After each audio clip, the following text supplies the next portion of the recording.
welcome back. Hope y'all doing alright tonight. When I say it's cold outside, man, winter finally came back. Cause I swear today is something else. All morning and tonight, you just feel that actual winter cold. So I suggest y'all start bundling up. Get your hot tea on, all that good stuff, your Theraflu, whatever you take. Get rid of them germs. It's that season. It's about to be that season of getting sick, cold, and all that other stuff. Anyway, no, that's not what I came to talk about. Pardon me. So I found a little video about somebody I brought up a while ago. And when I heard this story all those years ago, I didn't even know the name thing. I'm gonna go over this name thing so you probably have some good understanding of why I'm doing this another speculation video. I'm not saying I'm right. I'm not saying nothing except I'm gonna match my knowledge to what I believe to whatever this is. Anyway, when you actually start to learn about this Bible, you learn that Hebrew people wrote it. So then you have to get out the words of English in your mind and you have to go, I have to understand Hebrew to actually really get this, right? So when you don't understand a lot because you're not taught, you learn minor things. One of the minor things that the Lord made me to make sure to learn was they didn't use the letter J. They used the letter Y instead of J because that's an English Roman thing. Now, when you do that and you understand this, you begin to use and take off the J of all the people that have that in the Bible, and you start using Y. So that kind of makes sense. Now, what will back this up is because you can look these names up in history and see that they're real fucking names, and you're not just making shit up. You're actually onto something. So when I looked up Jacob, you know, the guy that starts the Israelites, I said, what's his real name? It's not Jacob. So then I drop the J and we get to the Y, which is Yakub. Then, years later, I discover the story of Yakub. And that threw me off and I didn't connect it because Yakub doesn't sound the same. But then one day, because I wanted to look up my own name and names that I made up, and I was into the name thing, so I started looking up what the names mean and all this stuff. And I look up Jacob, so I find out what his name means, and then I do my Batman kicks in, and I start looking up every name that is that in different languages. And sure enough, Yakub was there, and it was, I believe, a Russian term or something like that. It was Yakub. And what's going on, my Jeezy? It's good seeing you again, Noah. And I said, yo, that's a little weird because that sounds like the name Yakub of the story I'm about to play use.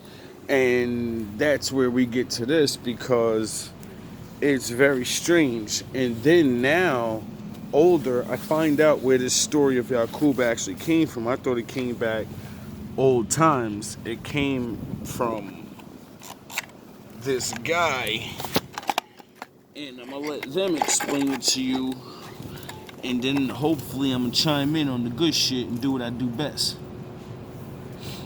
You may recognize this man. His name is Yakub, or Yakub, or Yakub, or Yakub, or Yakub. He lived 6,600 years ago, and if you are white, he is your father. Not only that, you're also Greek, but we'll get to that.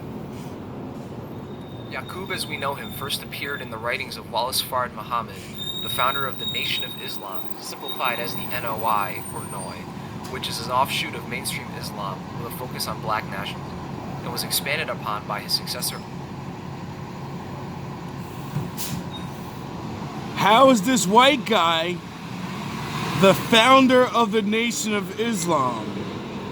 The guy they always quote, I'm not quoting him, this is his Obi-Wan Kenobi.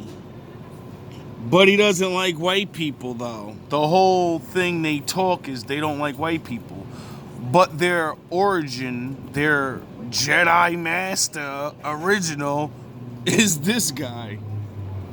Isn't that weird? Doesn't that like kind of don't make sense? I mean, maybe it does. Elijah Muhammad, most specifically in his chapter Making of Devil in his 1965 book Message to the Black Man in America, which outlines the role of Yakub in making the white devil race.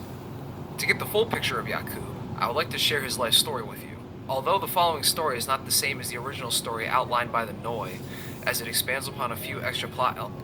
Before I let him go, think in your brain. These guys are representing the Quran, basically, or a version of it, because I'm not going to say they're representing the original, because those are those people over there, and I don't know. So, these people are representing that sort of book, and Yakub, Jacob, is in this book. So let's see what they talk about. Let's see how they look at Jacob. Let's see how they describe him. Let's see. Such as the nature of Yakub's origin. This is the most complete story of Yakub I can find, and it is my personal favorite iteration. The story of Yakub begins with aliens and the hollow earth. Thousands of years ago, many alien groups came to Earth after leaving their planet. Not much is known about their original planet. We only know that it was destroyed by evil, forcing the aliens to flee. These aliens took up residency within the hollow earth, also known as Agartha. Hold on, wait up. Why are we going to aliens? I thought they believed in the Most High, and what's going on? As humans were already living on the surface at this time. These surface humans all belonged to the Ebenoid tribe, and white people did not exist. This was around or before 4600 BC. The alien visitors were able to live in the center of the earth because there is an inner sun, and from this hollow earth they were able to establish great civilizations. The most prominent alien group living within the hollow earth were known as the Shiok. Wait up. I thought hollow earth theory and all that was like just some online thing. I thought crazy white people and crazy homeless black people only thought this. I didn't know the Nation of Islam believed in this. Sound the horns. The Shiok are dark-skinned, large-headed humanoids. I do remember them talking of Inside UFOs, Farrakhan one time, or one of them. I remember them bringing something up. Far more intelligent than your average human. The Shiok did occasionally interact with the surface humans, and were seen by humans as mystics, prophets, and sages due to their immense knowledge and odd appearance. The Shiok had a leader named King Fukor, who had a daughter, Princess Rehia. He also had two brothers, Amo and Yushak. Yushak had a bitter jealousy of his brother, King Fukor. His other brother, Amo, loved and married a woman from the surface, and due to this was exiled to the surface, which is a serious punishment, as remaining in the hollow earth allows the Shiok to remain practically immortal, whereas banishment to the surface will result in an eventual death from aging, as all humans eventually face. The Shiok are not the only alien race in the hollow earth, however. Yin and Yang? Other alien people within the Dark hollow and earth, light? The Sinine. The Sinine, like the Shiok, are humanoids with large heads. However, their heads are coned. The Sinine are led by one King Lamsa, who has a daughter named Princess Lucina. He also has a... So, if you're a 80s baby, you might remember this. Remember the movie Coneheads? Was they trying to tell us something? Because that's what they say these people under there got. And you did what? Son named Prince Atif. There's also a third race living within the hollow earth known as the Another Sami, race? who are grotesquely fat, human-elephant hybrid creatures that are created from grafting the evil from the Sinine. And due to this relationship, the Sinine people are responsible for quelling and policing the Samin, as they are a very violent species. One day, the Samin attacked and raided Shiok villages, stealing resources and food. Upon hearing this, King Fukor sent a telepathic message to King Lamsa, telling him that the Sinine were lacking on their Samin wrangling duties and must drive them away from Shiok lands. King Lamsa mobilized quickly and was able to drive out the Samin at Fukor's behest, although tensions between the tribes remained. In order to make peace, Lamsa and Fukor decided to create a marriage pact, marrying Sinine Princess Lucina to King Fukor, and Shiak Princess Rehia to Lamsa's son Prince Atif, which There's always succeeded a in creating woman. a temporary peace. There's always one to All was bring not well in peace. the Akarth and Hollow Earth, as Lucina was deeply unhappy with this marriage arrangement. She felt like an outcast among the Shiak and hated their laws and people, and had a hatred for King Fucor. You know who else has a hatred for Fucor? That's right, his brother Yushak. For some reason, Fucor seems widely hated. Lucina and Yushak met, and through their shared hatred of Fucor began an affair behind his back. They would meet at Amos' house on the surface to carry out this affair, with Amos seemingly cool with his brother using his house as a sex hotel. And it is at this house where he was born. The man. How many goddamn stories do I gotta show you, fiction or non-fiction, that family beef, brother beef, tribal, two nations that are the same people, there's always some type of battle for the throne. It's ridiculous. Or a woman. It's sick that men are still going through this shit. And the scientist, the demon, the demiurge, the father of all albinoids. Military laser lights are available for public use. This new military flashlight is basically a lightsaber. If you really think about it, Yakub. Yakub was no ordinary child, even for a Shiak or Sanin, as his head was twice the size of a human's head. Yakub also had 2 brains, doubling his already massive Shiak brain capacity. Yakub himself would not live within the Hollow Earth, as his parents' affair was a great violation of Shiak and Sanin laws and customs, forcing the new family to remain on the surface. So Yakub spent his early years living in his uncle Amos' house near modern-day Mecca, Saudi Arabia. Fucor, however, soon found out about this affair, and sent his troops to the surface to find the family, and had Yushak arrested and put to death for his actions. Lucina was allowed to live due to her now having a child to care for, but was barred from ever returning to the Hollow Earth. Sounds like some Cain and Abel type of deal. Overwhelmed by these punishments, her child and the death of her lover, Lucina committed suicide, leaving Yakub as an orphan in the care of his uncle Amo. Yakub's life is already horrifically tragic, witnessing death and sorrow over things he has no control over, abandoned by his people and scorned by those on the surface. This is where the seeds of crackerdom are first sown. Yakub, traumatized by the death of his parents, develops a deep resentment of the Shiak people, and eventually begins to hate all peoples with dark complexions like the Shiak, seeing them all as responsible for his parents' deaths. Yakub begins school at the age of 4, and at school Yakub starts getting bullied for the immense size of his head and his huge ego, hurting his self-esteem and making him hate the Ebenoid peoples even more, and deepening his desire for revenge. At age 6, Yakub, while playing with magnets and observing the laws of attraction and repulsion, gets the idea to create a tribe of people that would exist as the antithesis to the Ebenoid surface humans. A tribe who would be cruel, deceptive, remorseless, and be lacking divinity, being a magnetic opposite of the Ebenoid peoples, who were divine, kind, and empathetic. Yakub, floored by this idea, told his uncle, "Uncle, when I get to be an old man, I am going to make a people who shall rule you." Yakub in this moment understood his life's terrible purpose, to make trouble, spread death and destruction, and be the enemy of all Ebenoid people, a vile demiurge to all those who walk the earth, with an army of demons at his back. In order to accomplish this, Yakub understood that he must become a master of genetics, biology, and science.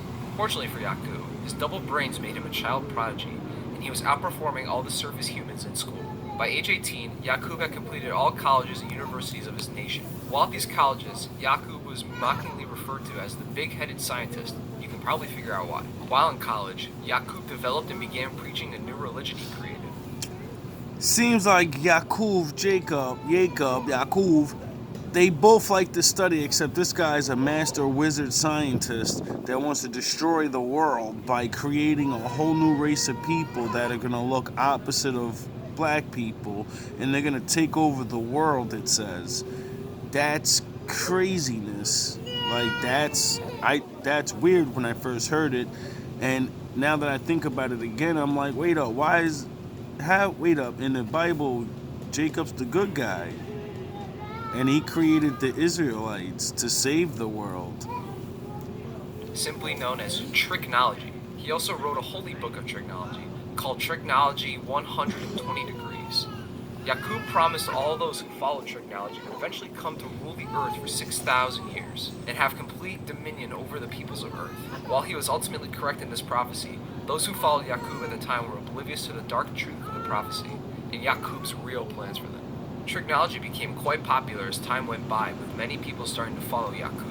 as they were deeply impressed with his teachings and immense knowledge. The boys who once bullied and looked down on him now wanted to follow him, and the women who once scorned and mocked Yakub now wanted that Koop hammer.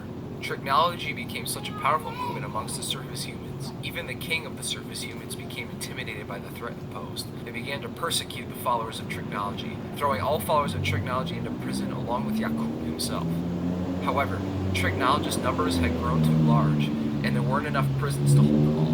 Realizing that he was out of options, the king went to Yakub's cell to offer him a deal. "So you are Mr. Yakub?" "Yes, I am." The king then asked Yakub what he would accept in exchange for ending the continued spread of Tricknology. Yakub told him that if he provided enough food, materials, Let's and take other a break. necessities to build a city, Yakub would spend that time building up a self-sufficient Tricknologist civilization, and after the 20 years, would leave with his followers to distant lands. The king, eager to contain the spread of Yakub's doctrine, agreed to these terms and provided for Yakub and his followers for the 20 years. And when that time had passed, the king loaded Yakub and all his followers onto ships and sent them off into exile.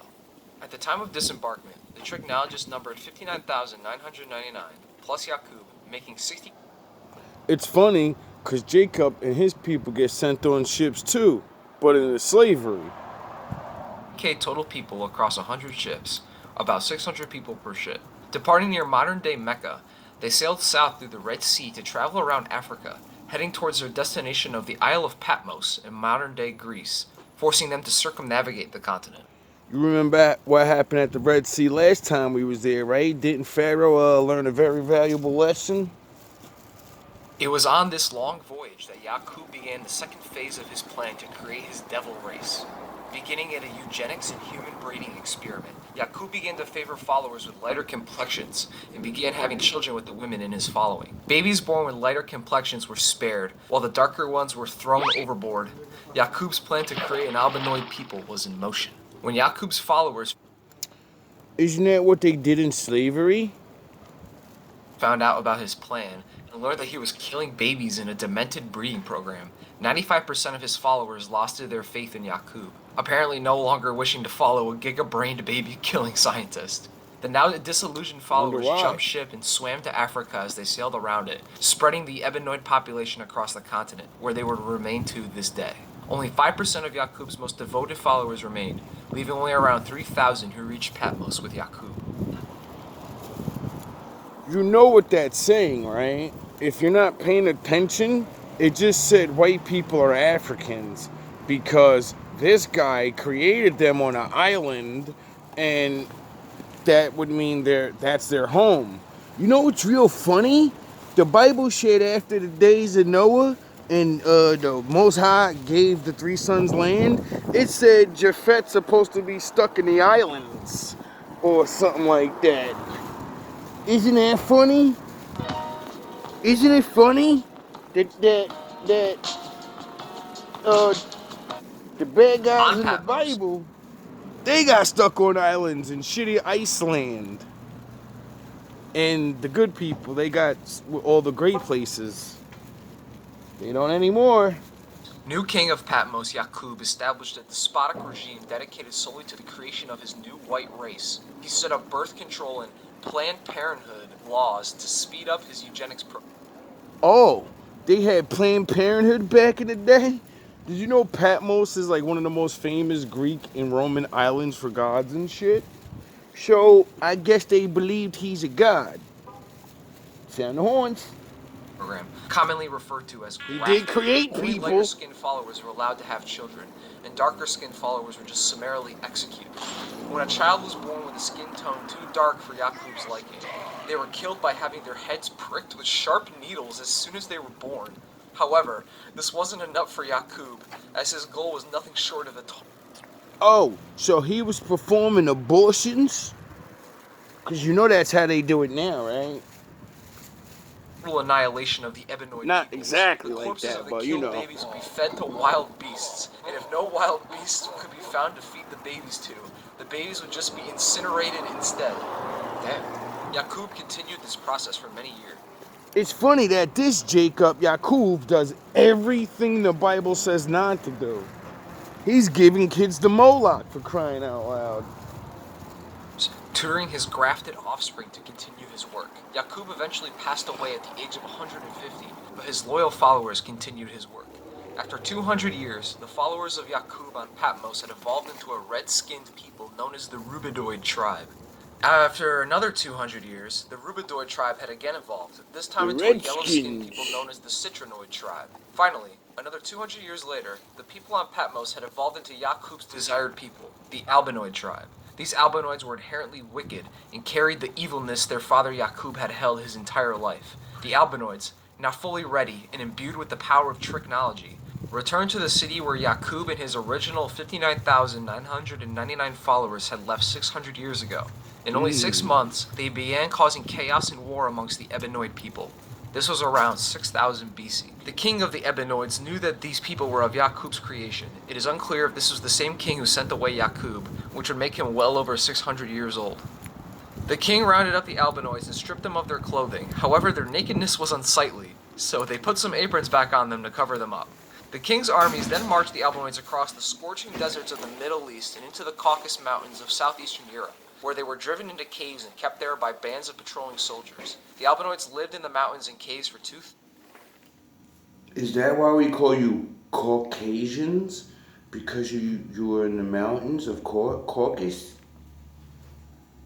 Is that what a caveman really is? Is science wrong and there is no such thing as a caveman? There are people that got banished? 2,000 years. 2,000 years of a brutal, uncivilized existence in the mountains made the Albinoids very beast-like in nature, with them developing wild, inhuman behaviors. They walked around nude, wore animal skins in the winter, and grew hair all over their bodies like beasts. They even befriended the beasts, taming wolves and dogs to live in the caves with them, with dogs even becoming valued family members and best friends of the Albinoids. Man's At best some friend? point, a group of Albinoids attempted to graft themselves back into an Ebenoid tribe. However, this process failed, and the Albinoids who attempted this process became gorillas.